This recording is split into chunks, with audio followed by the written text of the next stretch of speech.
তাহাজ্জুদের সময় আল্লাহর তিনটি নাম করে দোয়া করলে আল্লাহ পাক রব্বুল আলামিন আপনার দোয়াগুলো কবুল করবেন। অনেকেই যাদের দোয়া কবুল হচ্ছে না, বিপদে পড়ে গেছেন, আপনার বিপদ দূর হচ্ছে না, অভাব দূর হচ্ছে না, দুশমন আপনাকে ক্ষতি করার জন্য ষড়যন্ত্র করছে,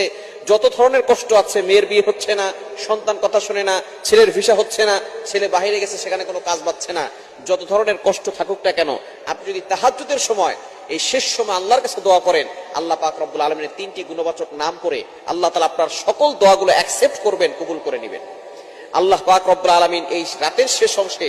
নিজে প্রথম আসমানে আসেন, মুয়াজ্জিন 5 বেলা ডাকে, হাইয়া আলাস সালাহ, হাইয়া আলাল ফালাহ, কাম টু দা সাকসেস, সফলতার দিকে আসো, কল্যাণের দিকে আসো। কিন্তু একটা সময় এমন আছে যে সময় আল্লাহ নিজে প্রথম আসমানে এসে বান্দাদেরকে ডাকতে থাকে,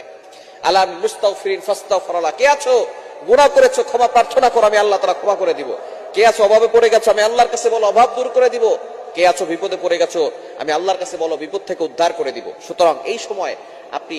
2 রাকাত হোক, 4 রাকাত হোক, আপনি 6 রাকাত হোক, 8 রাকাত হোক, যা পারেন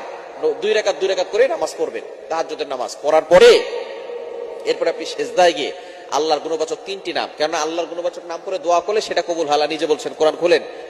9 নম্বর পারা 13 নম্বর পৃষ্ঠার 4 নম্বর লাইন, সূরা আরাফের 180 নম্বর আয়াত, ওয়ালিল্লাহিল আসমাউল হুসনা ফাদউহু বিহা। আল্লাহর গুণবাচক নাম পড়ে যারা দোয়া করে আল্লাহ পাক রব্বুল আলামিন তাদের দোয়াগুলো কবুল করে নেন। তারপরে আপনি সিজদায় গিয়ে এরপরে আপনি পড়বেন আল্লাহর গুণবাচক 3টি নাম, ইয়া হাইয়্যু ইয়া কাইয়্যুম, আর একটা হচ্ছে ইয়া জাল জালালি ওয়াল ইকরাম। এই 3টি গুণবাচক নাম আপনি যদি তাহাজ্জুদের নামাজ পড়ে সিজদায় গিয়ে,